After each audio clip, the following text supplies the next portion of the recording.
You know what time it is?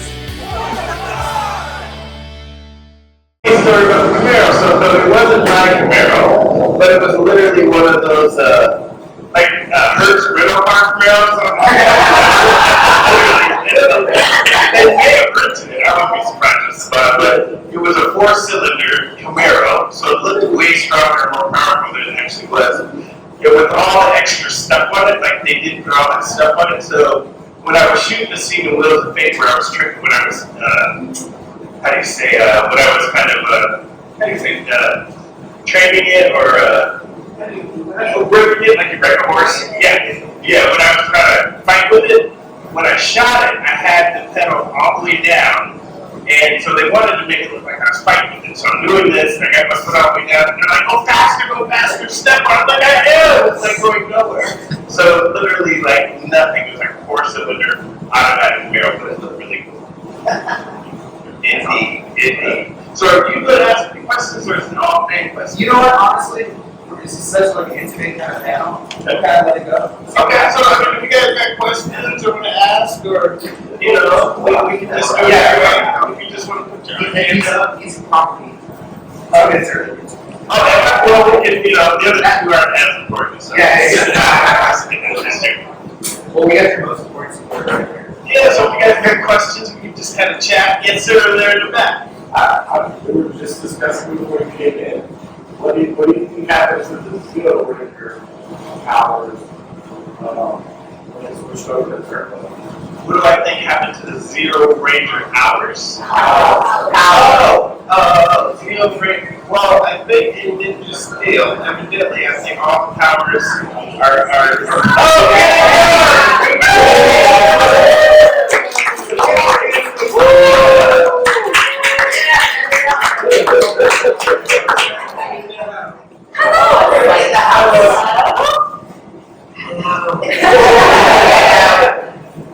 We're just kind of talking. This is a kind of intimate room, just kind of being one of the audience. So, we were talking. They were talking. You guys were on video, and one thing we were kind of talking about theories, and maybe you guys heard some things behind the scenes on what the theory was going to happen to 0 hours to what would happen, or what if they're easy. Oh, what happened? Yes, that's the question of the day, isn't it? Yeah. What should happen? Because they were supposed to be stronger than before. All of a sudden, they disappeared when we went in water. There was an explanation in the original Turbo script, and they just cut so much out of it. There was a part where Tanya and Adam were underwater scuba diving, and there was a mermaid encounter. There was like all of these stuff, and then in that scene, I remember you guys were supposed to come out of the surf, and your suits were like ripped up. So I don't know if they got in a fight and someone stole something from you. I don't know, but they stole something. They stole something underwater. Yeah, something like that. But yeah, none of that happened. Yeah, you're supposed to just move on. Move on to Turbo. What did you guys think when you guys were finishing wrapping up Zio, when they introduced the turbo stuff to you? What were your ultimate thoughts on that? I was excited. I was excited because I knew we were going to be doing a movie.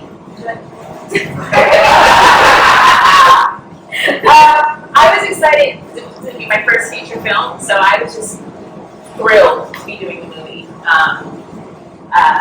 But the movie felt very much so like an extension of the series. The hours that we worked and everything, but I mean, I still just appreciated seeing my fat face on the screen. I was like, yay, that's it. So, yeah. It was a very different budget from the first movie. Yeah, I didn't use it up. No. I think we're just, that's going to make it very good. Oh, yeah, hello. Yeah. It's hello.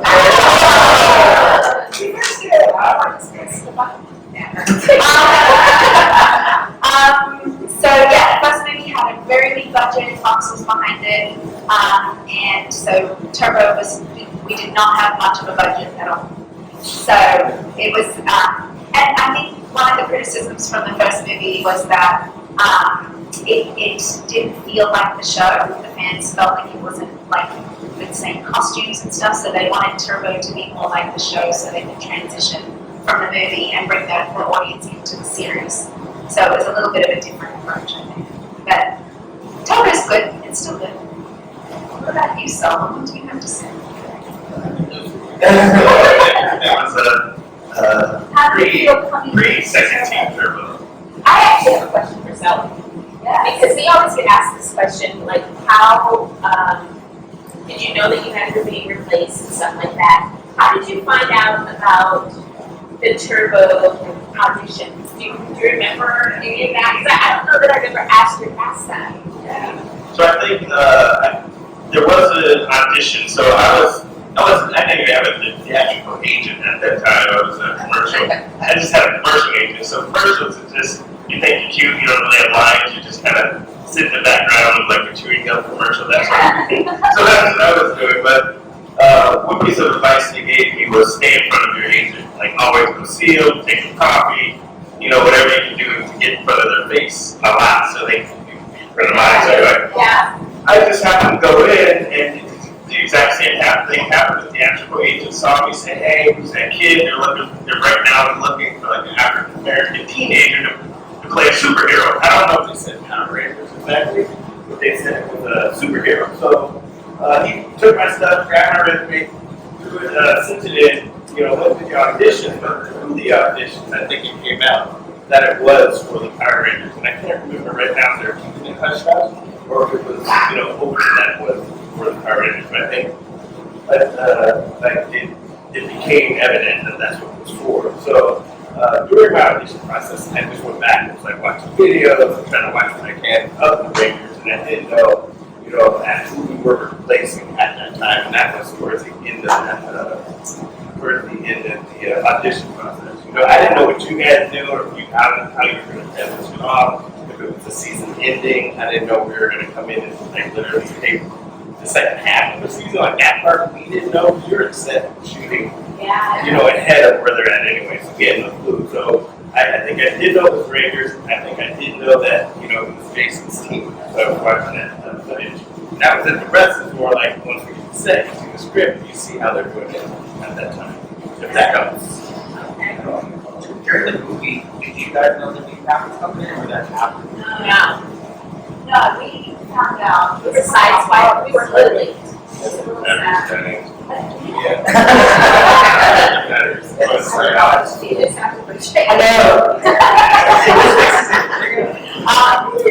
We did not know that we were going to be replaced. So Jason had expressed that he wanted to leave. And I think they had just had so many cast replacements that they felt like we just need to change it. But Johnny told us that they had him grow his hair out because they were going to have him take over Jason's role. Like you guys wouldn't know that Adam and Tommy were the No sense. He's not. Are you serious? He's like, yeah, that's why I had the long hair. I was like, oh my gosh, I thought you were trying to look like Brandon Lee or something. Yeah, and then we found out because Johnny brought the newspaper to the set and it said casting, casting call. We were like, what the? Yeah. So it wasn't the best way to find out. But that was after. That was after the movie. We were already shooting. We were into shooting the series at that point. Were you auditioning during the movie? Or was it after? No, they were after. Yeah, and we knew because Tracy was on the set, so we knew what was going on with that situation as well. So what are the caveats? Yeah. It's funny you say Adam was going to be Red because actually I think it was in the audition that the African American male they were looking for was going to be Green actually. And then I was thinking in the back of my head that Roger was going to, they thought Roger was going to be Red and then maybe, yeah, there was, they were going to have Adam become Red and then maybe a new team with the Black Green Ranger. But let's get I wore red to all my auditions. I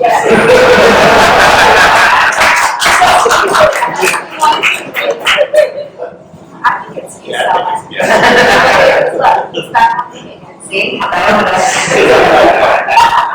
What do y'all think, like, over the years, Turbo has gotten really more popular. It seems like every year that's gone by. Do you think about that phenomenon where there's like What do we think about it becoming More popular? popular now, you know, that's been, what, 25 years since Turbo done? I think it's wonderful. I think it's wonderful. What would be even more wonderful if they made some toys? Yeah, some toys for Turbo, right? There's everything you could possibly think of for Mighty Morphin. Do you have a space? I do have a turbo too. Yeah, I think get a turbo lightning series. I feel like the fans. Oh, they did one. They just did you, right? Yeah, that's right. It's sold out. Yeah, they didn't do the whole team. One thing we did just learn, I was able to break news on, was that they're making the 3.0 turbo red over here. Yes, But they did that before with Geo, and then they released the whole team. they are releasing the whole team. They are releasing the whole team. About that, yeah. So Yeah, yeah, that freezer, the big action figures, have you guys seen them? they're beautiful. Have you seen them so much? They're like this big and they're like $100, but they're custom, like the casing and everything is gorgeous. No. 3-0. It's Okay. Yeah. It's a machine one. Wow. So they're supposed to come out, I think they told us of, October. yeah. Awesome. Yeah, so you can pre-order those, I think. A lot of the turbo stuff now is like high price dollar. Is it? The Morphin's expensive for sure. The Maze You're talking about the original though, the right? original stuff. Yeah, well, I think you because guys there's are- not very many. Yeah. That's true. Do you have any questions from the? Oh, there we go. So we talked about the replacements, how they didn't know what they were auditioning for. So some, when they, at the end of space, it was a whole new story, whole new era. How did they break the news, and did y'all know during space that it was the last for your team? Like a fresh start was coming? Yes, and I think it's because we ended the way that we ended. You know, with space, everybody's saying who they are.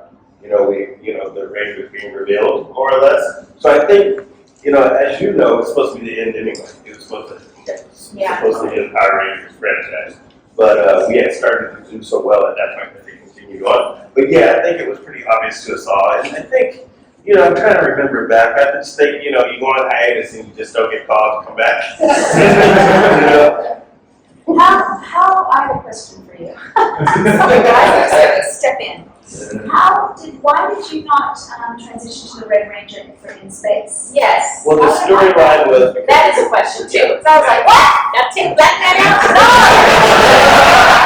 out? Yeah, so Jonathan met with me prior to all of it. He just said, we're going into space, and they thought it made more sense that there be a Red Ranger in space that already knows, like, the spaceship and knows how to get around space and XYZ. Correct. Yes. And so he's like, you're going to meet this alien Red Ranger that's already got the ship, and then you guys are going to, transition. And then he also said, he's going to spend a lot of his time chasing his sister, trying to find his sister, and that, more or less, TJ would still be like the leader of the Earth Rangers. Right. Okay, So that was that kind of the way makes it was broken down. That makes sense. Okay, I like that better.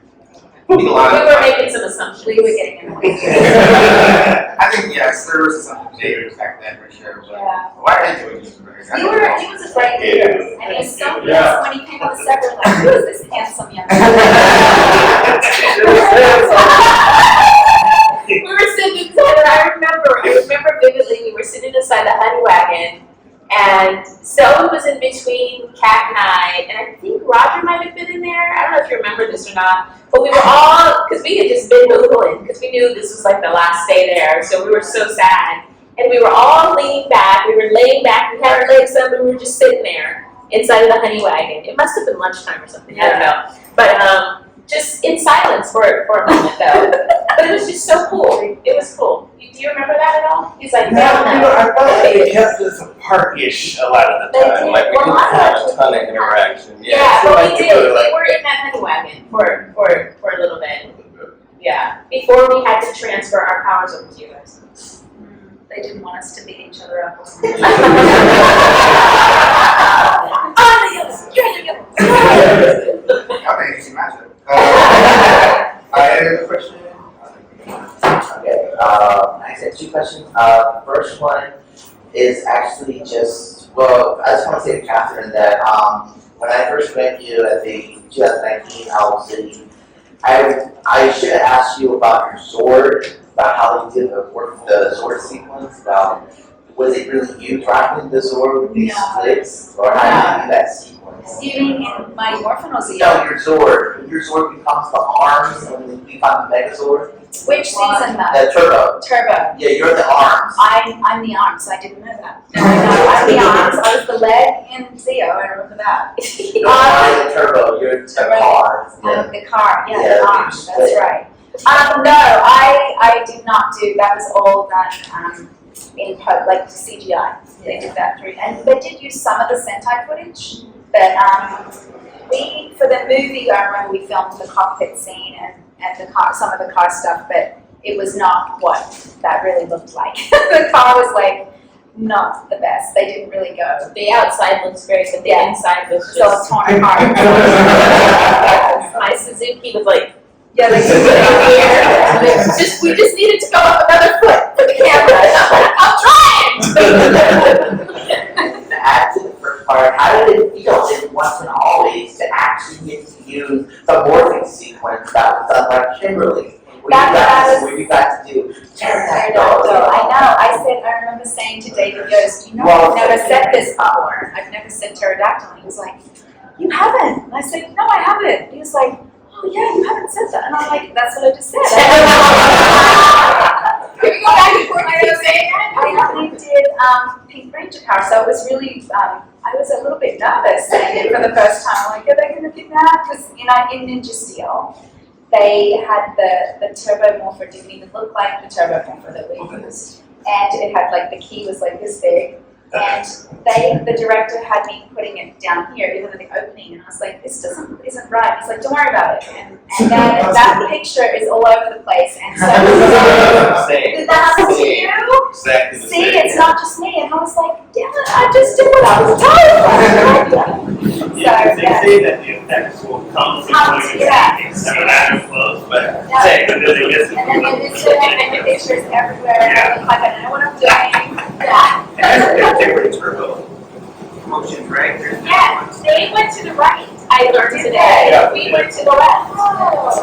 That's Did not, I just learned that from the I'm like, that's That's not not what we did. Yeah. More, but it's right what you guys did. I think yours was more complex, actually. I think they shortened it up and made it up. Right? But you do different 10 steps. We dropped to the right. Yeah, we did that part, but I think you guys did something. We did before shift that. to turbo. You got the whole thing. You got the whole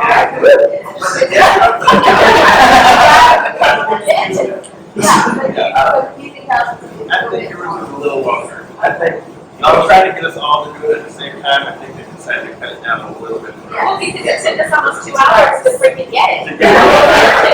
Well, the difference was you guys have to say your swords, but you guys, you just didn't use it. Yeah, we didn't have to yell out anything. Was there any embarrassing moments that happened on your set of triple in space, like practical jokes or anything? All the time. We had to start so many. I mean, when you spend 12 hours, 12 hours on set, you know, you got downtime, it's like that's all you do is like mess around pretty much. I really showed so many ways. Huh? The whole story. Oh, you've heard about them. Different, sir. Yes. What is that story? Yeah. So I was on set and I came back off the set and all my furniture in my dressing room was gone. And I was like, what is going on? And then someone told me that Nani had taken it. So I was like, so then I go back on set and they were messing with me for like hours. It was like I'd get back and then be a shoe. And then they put in their furniture. Like it was just a whole thing. So then I was like, I'm going to get it back. So I went and got these cowboy boots and I squeezed hair gel into the cowboy boots. Yeah, he wasn't too happy. Don't mess with a man's boots, Kat. I'm like, I'm sorry. It's a joke. Yeah. Do you remember anything? Jason Frank, he always did things. He would stand on this side of camera when it's singles on us, and he'd be like, all the time. It's not gonna make us laugh, great character, or he'll just be like doing funny stuff, or he'll look. Then he would get really close to your face Yes. and breathe on you. Yes. And was he doing Stewart back then too? No, Stuart wasn't around. You guys know about Stuart, his character Stuart. He had a little baby. Yeah, Stuart. Stuart Albert Pulaski Jr. Yes, full on name. But yeah, he would always do so many different things. So many different things. Put flies. He didn't put in live foods, but he would put flies in the guy's food. David had flies. Yeah. You know about the one he did to Johnny too, where they were filming the movie.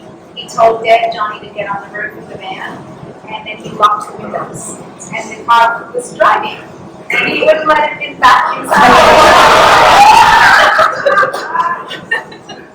Stuff like that. Well, they were in New Zealand. Yeah. Oh, I mean in Australia. Yeah. So a lot of good times. Yeah. Okay, so I follow y'all on Power Rangers one lap. And I'm a reading fan. You can just hear content and see what you have to talk about both as actors and this is being able to keep some content of that. And you know there was a period of time, you know, after the show where you were doing Power Rangers and other things. You know, what it was like going back to doing conventions the first time you were playing. I know that you had mentioned you were surprised that you still cared about Power Rangers, et cetera, et cetera. You have, you know, strong memories of that first convention.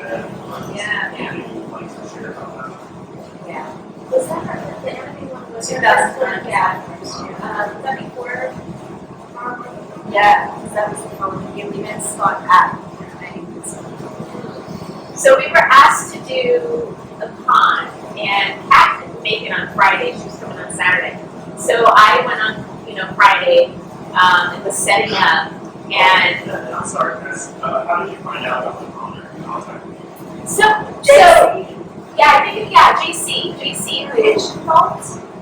Edge Bolt, he makes a lot of, actually he makes a turtle piece of work. He had reached out and asked us to do that. And I would get messages on MySpace. You guys remember MySpace? Do you? It still exists? I would get messages on MySpace asking me when I was going to come to a con, people were dressing like you, and I was like, what are you talking about? What is it on? Are people looking in my window? What do you mean they're dressing? What is it on? I don't understand. So then JC reached out to us and was like, why don't you guys come to Anime Expo or something like that?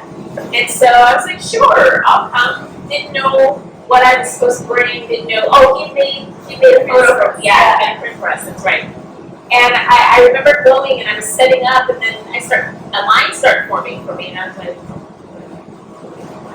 I was so and the fans knew my character, knew Power Rangers, and I was just so baffled because that was 20-something years ago, and they had more memories than I did. And I remember calling Kat and was like, oh my gosh, you're not going to believe this. People remember us. I was so amazed, absolutely. And that was the first time we saw Blake since we left the show. Yes. He was like 6'3", and we were like, and Patricia, that was the first only time I ever saw Patricia. Yeah. Since we left the show.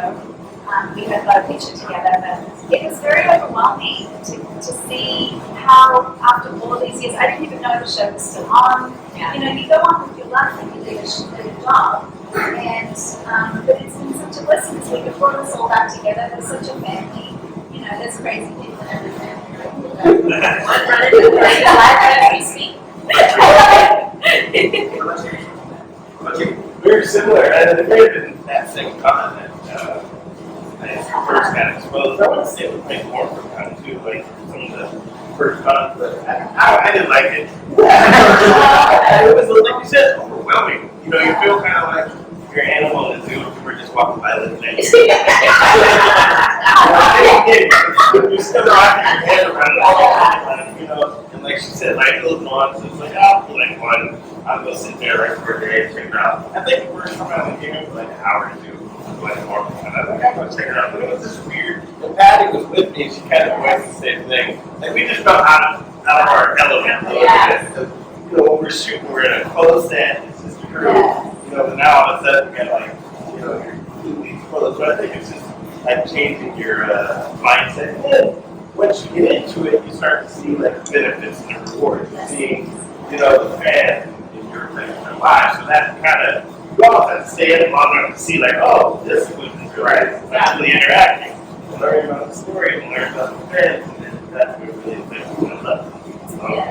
So, Is there a story that like you remember like maybe earlier on, so like that's always a mistake with me. So I mean, it's a lot. I mean, I just once have heard a few times, you know, fantasy, you know, going to suicide, you know, literally, you know, the Power Rangers bringing them out, or, you know, even going into the service, you know, based on the Power Rangers, but just it's so many. I mean, even at this convention, I don't know if you saw a gentleman in the Taylor Moon. He had a very Taylor Moon. Like, he had a very deep story, you know, which we all do. You know, every brand has their story, but it's very touching, you know, to be able to be that for somebody, you know, and be that symbol of hope, inspiration. It's amazing.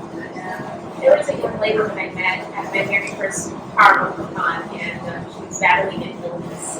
And she really, for some reason, she really looked at my character for strength, and it got her through some of her rough times.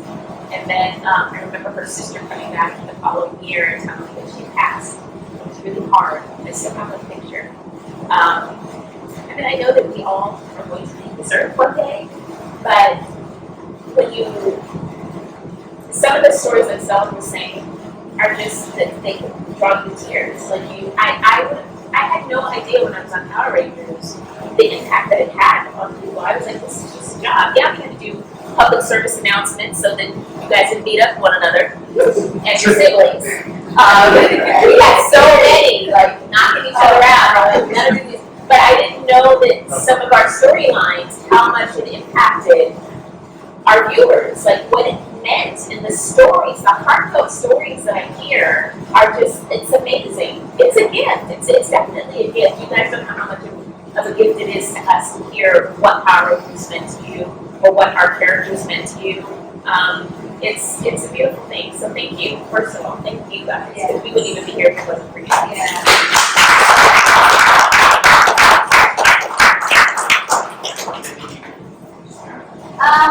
One of my first experiences when I joined the show, the show was already very successful when I came on. And so we would get a lot of Make-A-Wish appearances and Starlight Foundation visitors there. And I was not, my character hadn't even been revealed yet. And this girl came to us, her name was Carol, and she was in a wheelchair, and this was her dying wish was to meet Tommy. And she was 10. And I just remember sitting back watching, like, just this little girl's like whole world, and she was lit up, and she was just so full of joy for that moment. And she passed away, like literally, like that week, and she died that same week. And her mother sent me, I still have the letters from her mother, just sharing about, like, she sent me things about, just to tell us more about her daughter and what the show had done for her. But I remember watching Jason with her and how sweet and tender he was with her, and thinking, oh my gosh, this is amazing. This is why you want to be actors. Now you got to impact people in a positive way and be a light to them.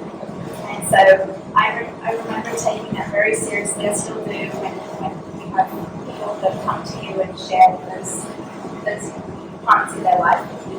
It's an honor. Like, it's something that we take very seriously. So yeah, I was very impacted from that time for making sure that I took that responsibility. I think I can speak for a lot of both of us saying that all three of you guys were positive forces in our childhood. You guys helped us with morals, right and wrong. A lot of us went through things like cops, doctors, nurses. A lot of us learned to serve our community because the characters that you portrayed and people that we see that you are now showed us how people can be. So we want to say thank you, first of all. So anyone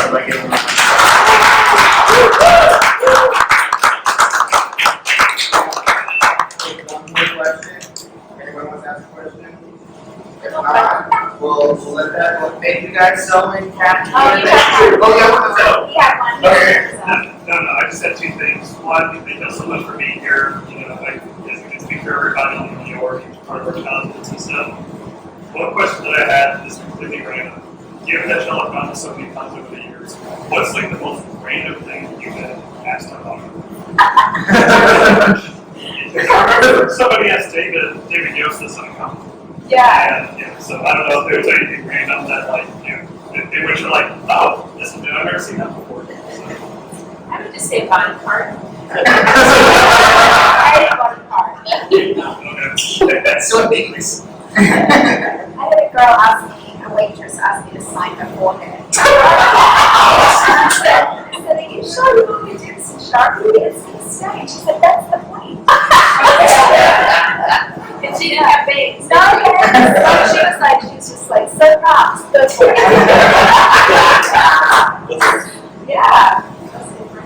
Babies, and I want to sign a baby. If you have a baby, I want to sign a baby. That's ridiculous. I'll sign a onesie, but I'm not signing a baby. That's a bit much. Yeah. What about you, Selwyn? Yeah, I think seeing when they tattoo these things, I think they're tattooed. I know there's a few minutes that have that one. Well, someone freaked me out about that recently. They said, do you sign the same way you would sign a check? And I was like, I don't. But then I started panicking about friends that do that because that's your thing. I was like, oh, no, we live in a digital age. Like, what if they, so I don't sign. They're gonna put their arm, their body. I know, It's true. No, I'm serious. That's right, I didn't think like, about oh my gosh. And on that great